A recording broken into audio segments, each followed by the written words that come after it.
अस्सलाम वालेकुम dear students. आज की इस वीडियो के अंदर हम चैप्टर नंबर 5 का इंट्रोडक्शन पढ़ेंगे। ठीक है कि चैप्टर नंबर 5 में हमने क्या क्या चीज़ें पढ़नी है, इसमें कौन कौन से टॉपिक्स आते हैं। तो ये जो चैप्टर है हमारा ये सेट्स और फंक्शन के अबाउट है। ठीक है, इस चैप्टर के अंदर सेट्स और फंक्शन को हम पढ़ेंगे। तो चलें आज की वीडियो हम स्टार्ट करते हैं। तो जी स्टूडेंट्स, सेट क्या होता है पहले हमने ये लर्न किया। सेट होता क्या है? सेट एक कहने के वेल डिफाइंड और डिस्टिंक्ट ऑब्जेक्ट की कलेक्शन होती है, इसको हम सेट बोलते हैं। ठीक है, तो जो इसकी डेफिनेशन है वो हम क्या पढ़ेंगे।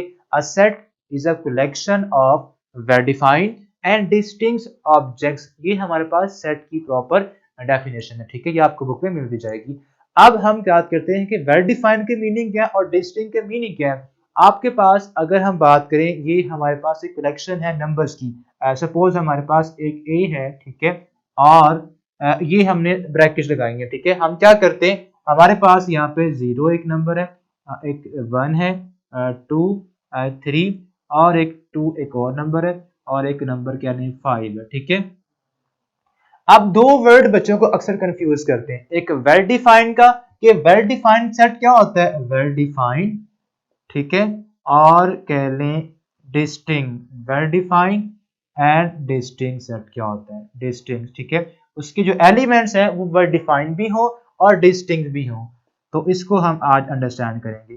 ठीक है, वेल डिफाइंड मींस आपके पास जो भी नंबर्स है या जो भी आपके एक सेट के अंदर या कलेक्शन के अंदर जो चीज आ रही है, आपको उसका एग्जैक्ट पता हो, उसके अंदर आपको कोई शक शुबा ना हो, कोई आपको कह लें कि कोई शक वाली बात ही ना हो। यानी कि हमें ये है कि इस सेट के अंदर 1 आ रहा है तो आ रहा है, यानी कि इसको हम कहेंगे वेल डिफाइंड है। ठीक है, यानी कि ये नंबर इसके अंदर मौजूद है। ठीक है, अब डिस्टिंक्ट मीन आपके पास कोई भी ऐसा नंबर ना हो जो रिपीट हो रहा हो। यहाँ पे आप देखें 2 जो एक ऐसा नंबर है जो रिपीट हो रहा है, तो हम यहाँ पे क्या कहेंगे, ये जो सेट है ये डिस्टिंक्ट एलिमेंट्स इसके अंदर नहीं है। तो एलिमेंट्स क्या होने चाहिए, वेल डिफाइंड भी हो और डिस्टिंक्ट भी हो, यानी कि कोई ऐसा नंबर ना हो जो रिपीट हो रहा हो, तो हम यहाँ पे कहेंगे कि ये जो सेट, ये जो कलेक्शन है ये सेट नहीं है। ठीक है, अगर आप यहाँ से जो एक 2 रिपीट हो रहा है उसको रिमूव कर दें, तब हम कह देंगे ये एक सेट बनता है। ठीक है, इसके अंदर कौन कौन से एलिमेंट्स हैं, 0, 1, 2, 3 एंड 5। ठीक है, ये इसके एलिमेंट्स है। ठीक है, अब आप सेट को किस तरह रिप्रेजेंट करते हो, आप सेट को कैपिटल अल्फाबेट ए से, बी से, सी से, इन कैपिटल अल्फाबेट से रिप्रेजेंट करते हैं, और आपने उनको एक स्क्वायर ब्रैकेट में क्लोज कर देना होता है उन कलेक्शंस को। ठीक है, अब यहाँ पे नाम भी कुछ हो सकते हैं, लाइक हम बात करें आपका जो पाकिस्तान हमारा कंट्री है, इसके टोटल आप कहने के 4 और 5 प्रोविंसेस हैं। तो हम कौन कौन लिखते हैं, हम पंजाब लिखेंगे। ठीक है, जो कि वेल डिफाइंड है, जिसका हमें पता है, कोई शक वाली बात ही नहीं कि पंजाब कहाँ पे है, हर एक को पता है। ठीक है, अब उसके बाद ये क्या है, ये वेल डिफाइंड है। इसके बाद आप सिंध कॉमा लगाएंगे और सिंध को लिख देंगे, सिंध लिख दें। ठीक है, केपीके को आप लिख सकते हैं, और इसके अलावा आप लिख सकते हैं जो हमारा बलूचिस्तान है। ठीक है, और इसके बाद आप लिख दें इसके अंदर आपका जो सूबा है गिलगित या जीबी, गिलगित बल्तिस्तान। अब ये जो कलेक्शन है नेम्स की, प्रोविंसेस की, इसको भी हम क्या बोलते हैं, ये हमारे पास एक सेट है।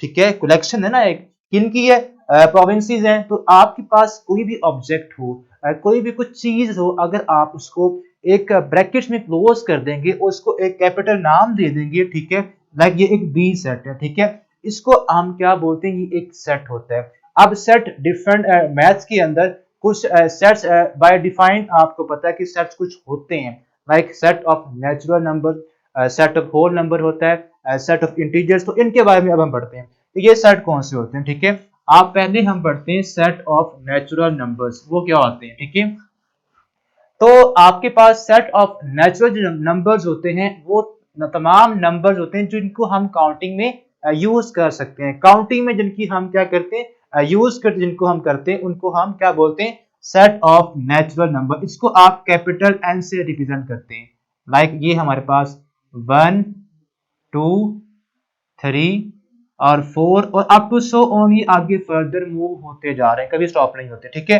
यानी 1 से स्टार्ट होते हैं और आगे ही चलते जाते हैं कंटिन्यूस वे के अंदर। अब उसके बाद आता है होल नंबर्स।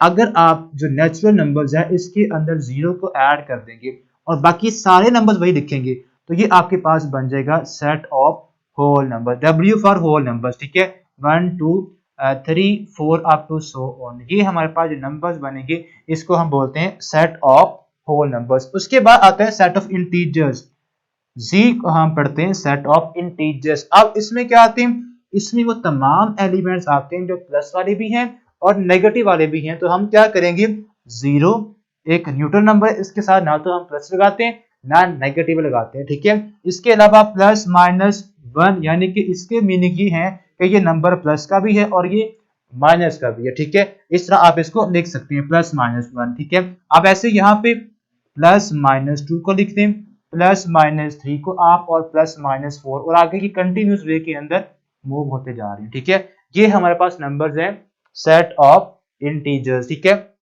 अब नेक्स्ट हमारे पास एक और सेट है जिसको हम बोलते हैं प्राइम नंबर्स। प्राइम नंबर्स कौन से होते हैं, प्राइम नंबर्स वो तमाम नंबर्स होते हैं जो सिर्फ और सिर्फ अपने ही टेबल में आते हैं, जिनको आप कह लें कि जो सिर्फ और सिर्फ अपने ही टेबल में आए, या उनके जस्ट टू फैक्टर्स हों, फैक्टर्स यानी कि उसके डिवाइजर्स, ठीक है।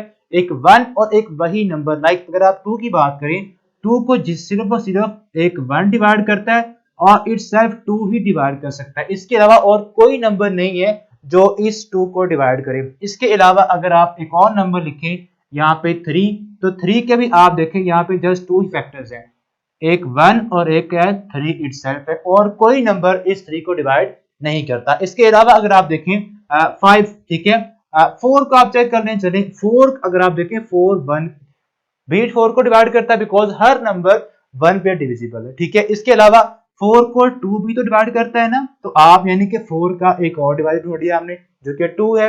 ऐसे ही हमारे पास फोर को फोर भी डिवाइड करता है। तो यहाँ पे तो आपके जो फैक्टर्स हैं वो टू से ज्यादा आ गए, वन टू और फोर तीन आ गए। तो ऐसा नंबर जिसके फैक्टर्स दो से ज्यादा हों वो तो प्राइम नहीं होता। एग्जैक्टली आपके पास उस नंबर के दो फैक्टर्स होने चाहिए, ठीक है, एक वन और एक इटसेल्फ वही नंबर। अब वो किस किस केस में आता है, वो टू थ्री, उसके बाद फाइव, देन 7 11 एंड 13, ठीक है। ये जो आगे कंटिन्यूस वे में मूव होंगे इसको हम बोलते हैं सेट ऑफ प्राइम नंबर, इसको हम पी से डिनोट करते हैं। उसके बाद हम बात करते हैं सेट ऑफ इवन नंबर्स और set of odd numbers. Even numbers वो होते हैं जो सिर्फ और सिर्फ टू पे डिविजिबल हो, जो टू के टेबल में आप अगर आसान वे में समझे, टू के टेबल में जो आते हैं उनको हम क्या बोलते हैं, इवन नंबर्स बोलते हैं। वो कौन कौन से होते हैं, टू फोर सिक्स एट। अब ये जो नंबर्स हमारे पास हैं इनको हम बोलते हैं सेट ऑफ इवन नंबर्स, ठीक है। अगर इन तमाम नंबर्स को आप एक सेट में बंद कर देंगे तो ये हमारे पास एक सेट बन जाएगा, कलेक्शन बन जाएगी किनकी, इवन नंबर्स की, ठीक है। अब आपके पास ऐसे ही ऑड नंबर्स का एक सेट हो सकता है, लाइक वो कौन कौन सा होगा, वन इज ऑड नंबर, वो जो टू के टेबल में नहीं आते उसको हम क्या बोलते हैं, उनको हम क्या बोलते हैं, ऑड नंबर्स बोलते हैं, लाइक वन, उसके बाद थ्री फाइव सेवन नाइन, ये हमारे पास ऑड नंबर्स हैं सारे, ठीक है। ये हमारे पास, अब ये हमारे पास सेट्स हैं कि कौन कौन से हमारे पास सेट्स होते हैं जो हम इस चैप्टर के अंदर पढ़ेंगे, जिनका यूज करेंगे। अब हम सेट्स को लिखने के तरीके हैं, वेज हैं, तीन वेज हैं, उनको समझते हैं कि आप एक सेट को किन किन तरीकों से लिख सकते हैं, ठीक है। चलें उसको समझते हैं। तो जी स्टूडेंट्स, आपके पास जो फर्स्ट मेथड है उसको हम बोलते हैं टेबुलर मेथड, ठीक है।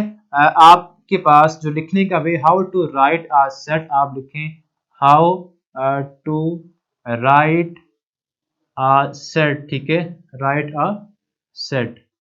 तो वो हमारे पास टोटल तीन वेज हैं, थ्री वेज हैं। वो कौन कौन से हैं, टोटल हमारे पास उसके थ्री वेज हैं। अब वो वेज कौन कौन से हैं, वो हमारे पास वेज जो बनते हैं उनको हम बोलते हैं, फर्स्ट को बोलते हैं टेबुलर मेथड, टेबुलर मेथड, ठीक है। और सेकंड जो है उसको हम बोलते हैं डिस्क्रिप्टिव मेथड। ये जो हमारे पास मेथड है इसको हम पढ़ते हैं डिस्क्रिप्टिव मेथड। और जो थर्ड हमारे पास है इसको हम बोलते हैं set builder notation, set builder notation, ठीक है। ये हमारे पास तीन मेथड्स हैं कि हम सेट्स को लिख सकते हैं। अब जो आपका फर्स्ट मेथड टेबुलर फॉर्म है, इसमें आपने जस्ट नंबर्स होते हैं इनको कॉमास की फॉर्म में अगर आप सेपरेट कर दें, ठीक है, ए सेट हम एग्जांपल लेते हैं 0 1 2 3। अगर आपके पास सेट इस फॉर्म में लिखा हुआ हो, इसको हम पढ़ते हैं टेबुलर मेथड। अगर आपका जो सेट है वो आपको इस तरह कह लें कि एक ए सेट है, आप उसको लिख दें यहाँ पे स्टेटमेंट की फॉर्म के अंदर, set a consist of first 4 whole numbers या फर्स्ट 5 होल नंबर, या लिख दें set of first 4 whole numbers, ठीक है, 4 होल नंबर्स, ठीक है। ये हमारे पास जो सेट है, ये हमारे पास इस तरह अगर स्टेटमेंट की फॉर्म में आपको सेट गिवन हो, एक स्टेटमेंट गिवन हो, तो उसको हम पढ़ते हैं डिस्क्रिप्टिव मेथड। अब एक लास्ट में मेथड बचता है सेट बिल्डर फॉर्म। यहाँ पे बच्चे इस पे थोड़ा कंफ्यूज होते हैं, बट ये बहुत आसान मेथड है, ठीक है। आपने इसको एक मैथमेटिकल वे में लिखना होता है। लाइक अलजेब्रा आप बड़ी अच्छी तरह आपको आता है, ठीक है, आपने 6 7 से लेकर 8 तक 9 तक आप अलजेब्रा पढ़ते आ रहे हैं, तो ये थोड़ा सा अलजेब्रा का इसमें टच आता है, ठीक है। वो किस तरह से, आपने एक set A is equal to brackets में लिखना है, ठीक है, एक्स यहाँ लिख दें, एक्स, ये लाइन लगानी है, इसको पढ़ते हैं सच दैट आपका जो एक्स है वो बिलोंग करता है, आप कह लें होल नंबर्स में से, अगर इसको ही लिखे हैं, ठीक है, यानी कि एक्स आपके पास वो नंबर्स हैं जो कहां से आएंगे, होल सेट में से आएंगे, होल नंबर्स के सेट में से आएंगे। और कौन से वो सेट होंगे, एंड, इसको पढ़ते हैं एंड, ठीक है, एंड आपका जो एक्स है वो लेस देन होगा और इक्वल टू होगा 4 के। अगर इस तरह से आपको एक सेट गिवन मिला आए, तो इसको हम पढ़ते हैं सेट बिल्डर फॉर्म, ठीक है। तो ये था हमारा आज की वीडियो, जिसके अंदर हमने जो आपका ये चैप्टर है इसका जस्ट इंट्रोडक्शन पढ़ा, सेट्स क्या होते हैं, ठीक है। अब हम अपनी जो नेक्स्ट वीडियोस हैं उनमें अपने जो क्वेश्चंस हैं उनको सॉल्व करेंगे। तब तक के लिए अल्लाह हाफिज।